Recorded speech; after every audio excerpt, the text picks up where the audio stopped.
Cortina fazia tudo o que precisávamos de um carro. Simples, robusto, confiável e bastante agradável aos olhos. Mas sejamos honestos, ele nunca fez nada particularmente bem. Quando a Ford quis substituí-lo, buscava algo ousado. Eles lançaram o Sierra, um carro futurista, confortável, eficiente e melhor de dirigir. No início, todos nós odiamos. Hoje dirijo um modelo topo de linha, 2.3 litros, V6 GLE. Quero descobrir exatamente o que deu errado e ver como esse Ford polêmico se sai hoje em dia.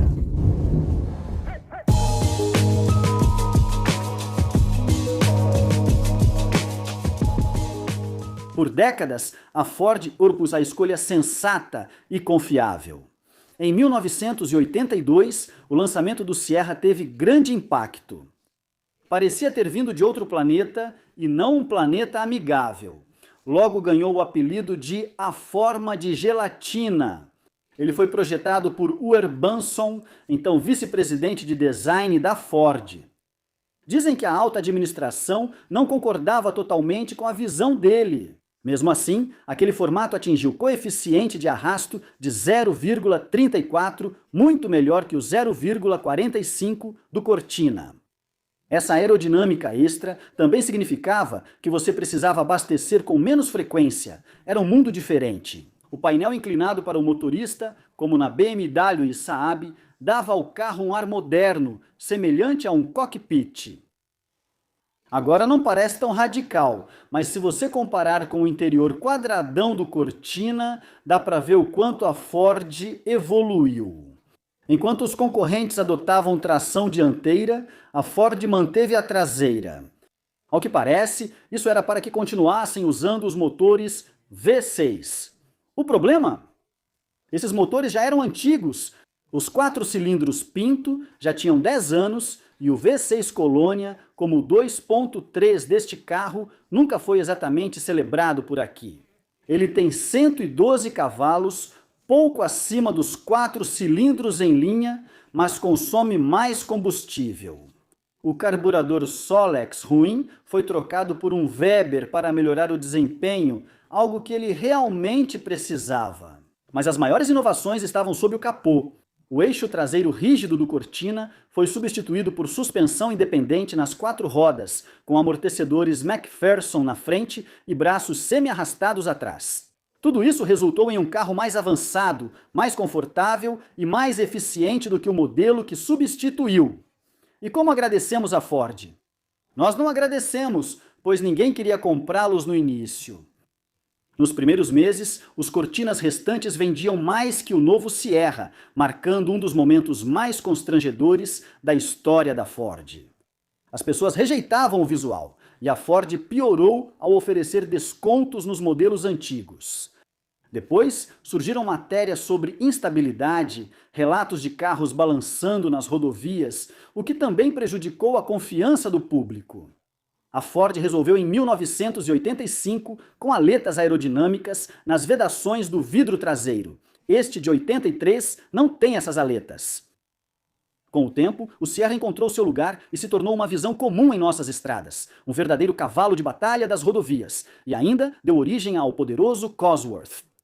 A rejeição inicial, porém, deixou marcas e Benson saiu da Ford não muito tempo depois. Mas veja só uma coisa. Em 1982, a revista alemã Automotor und Sport testou o Sierra contra o Volkswagen Passat e o Vauxhall Cavalier.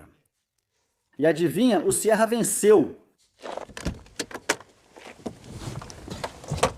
Foi a última vez que um Ford superou um Volkswagen nesses testes por 35 anos. Talvez o Sierra não tenha sido um fracasso, apenas esteve à frente do seu tempo. Vamos ver se ainda parece assim hoje, certo? Vamos ligar a fera!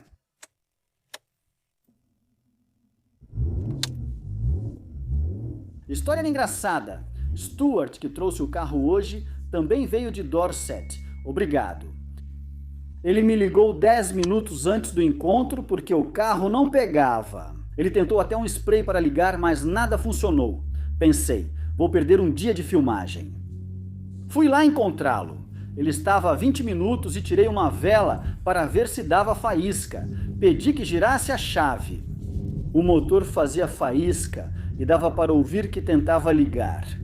No fim, acho que ficou afogado e não quis pegar depois.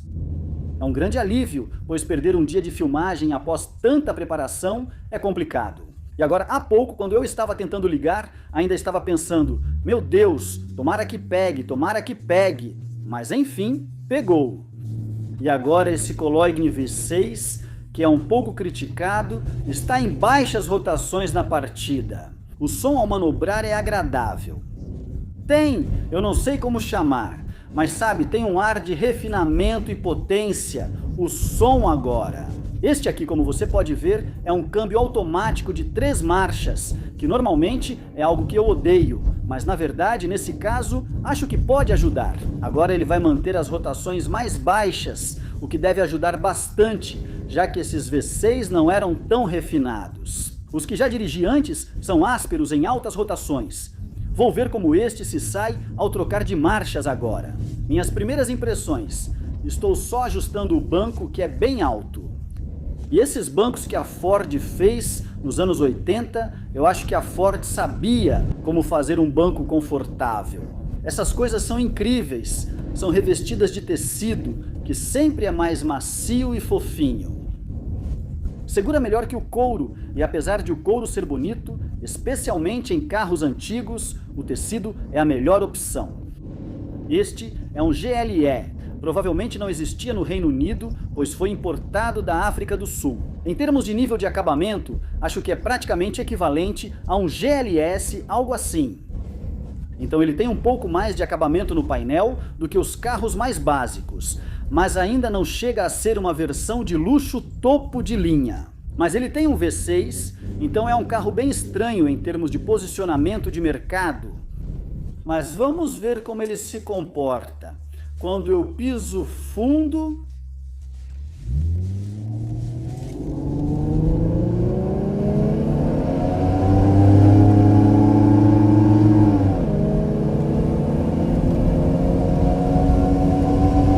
Vou deixar para lá, não farei de novo. Incrivelmente, eu esperava que o câmbio trocasse de marcha bem cedo, mas ele segurou quase até o limite do giro.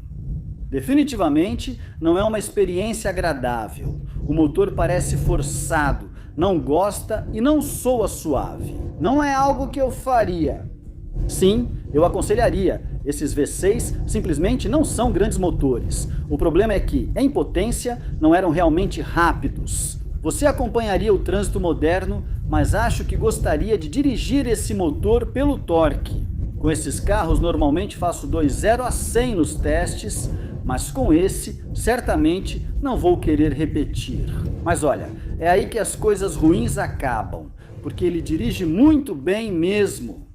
Acho que esse chassi com suspensão independente está muito à frente do Cortina, com o eixo traseiro rígido. A direção é lenta, mas agradável. É progressivo, muito confortável e dá para sentir bastante. Quero dizer, essa suspensão quase chega a ser tão boa quanto a de um Mercedes W124 da época. Para mim, é muito refinado e muito surpreendente para um carro desse nessa faixa de preço. O lado ruim pode surgir depois, se eu tentar forçar ele nas curvas. Suspeito que não vai gostar. Mas quem iria querer fazer isso? Com um V6, 2.3 e câmbio automático de 3 marchas. Acho que ele não foi feito para isso.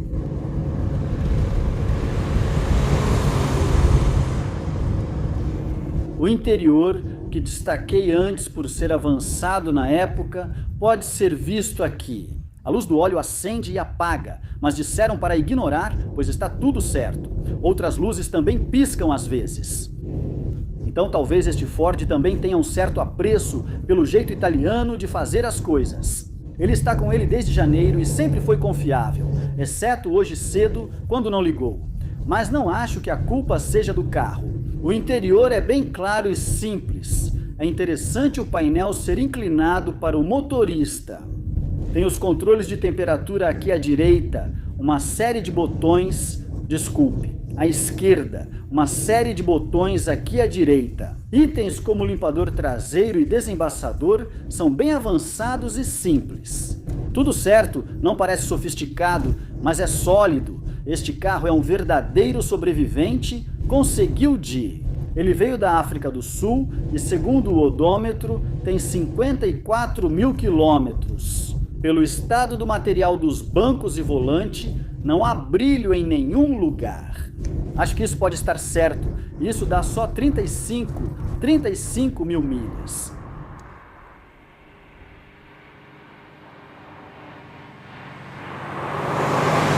Teve um facelift em 87 e os modelos de 83 a 87 eram realmente ruins em relação à corrosão em 87. Eles melhoraram usando painéis galvanizados e passaram a construir melhor.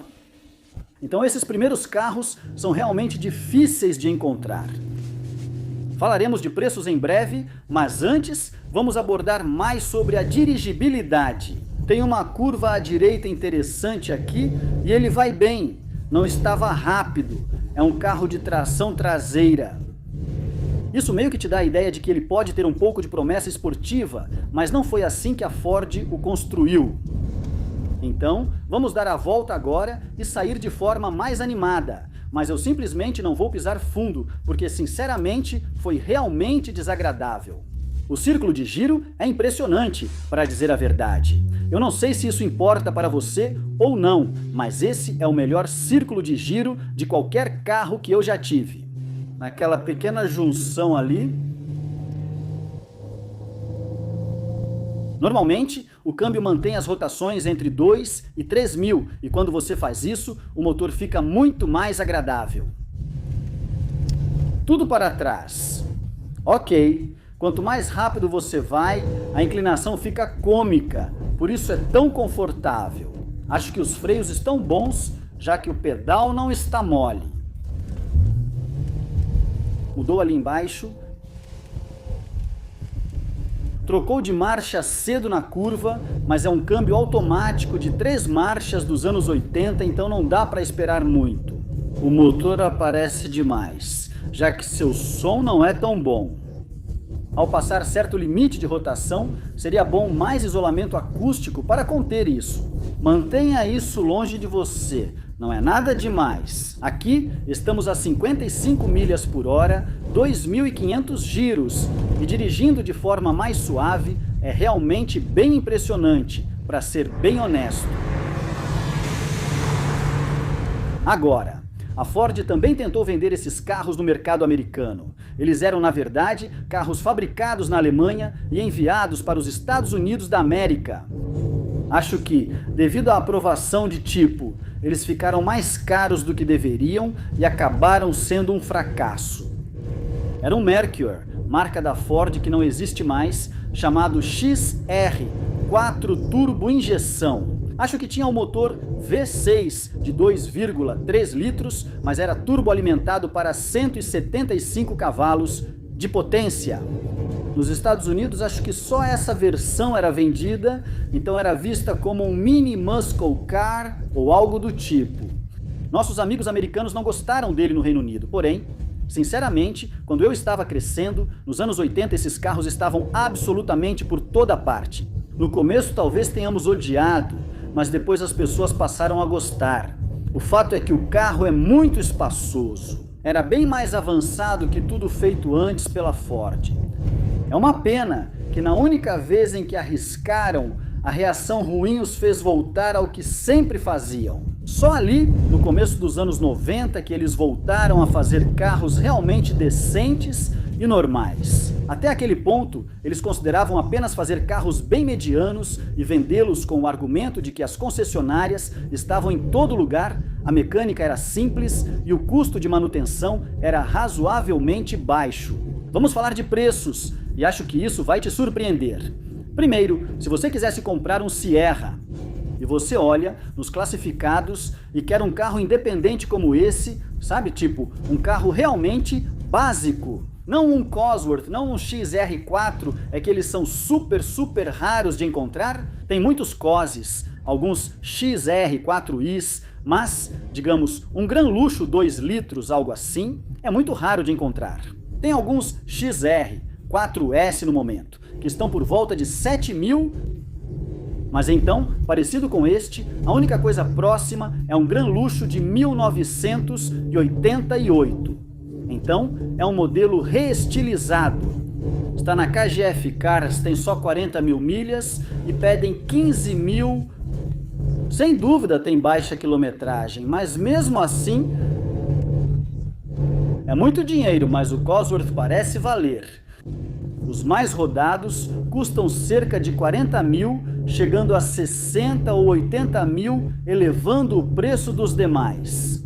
Essas versões básicas eram tão ignoradas que hoje são raríssimas e difíceis de encontrar. É incrível estar neste carro original e pouco rodado. Não sei se tem tão poucos quilômetros quanto 35, mas não passa muito disso. E você nunca pode ter certeza porque ele veio do exterior. Então, sabe, é um belo sobrevivente do tipo que a gente simplesmente não costuma ver hoje em dia. Agora, Stuart, o dono, na verdade é Stuart Moxon. Ele é da banda The Young Marble Giants, que é algo bem cult, e para quem conhece, eles são bastante respeitados. E é realmente interessante que alguém que, eu acho, você sabe, ele fazia parte, era uma banda punk no início dos anos 80, ele acabou comprando esse Sierra básico, e ele diz que gosta dele exatamente por esse motivo. Porque é tão honesto, sabe? É tão simples. Você simplesmente não vê carros como esse. É uma pena que esse motor não funcione melhor. Quando você está controlando o acelerador, como faço agora, e o acaricia devagar. O som até que é bom, mas no momento em que você coloca qualquer esforço nele, o som fica um pouco áspero. E realmente é uma pena. O resto do carro, tenho que dizer, é muito bom mesmo. Não é esportivo, mas tirando o motor, é bem refinado. É incrivelmente confortável e é algo muito cativante de se estar. Obrigado aos Stuart, que veio de Dorset e trouxe esse sobrevivente hoje. Foi um privilégio dirigir. Obrigado a todos por assistirem. E se você quiser ver a história do Cosworth, que na Inglaterra se tornou o terror das nossas ruas, então confira este vídeo aqui. Muito obrigado e até breve.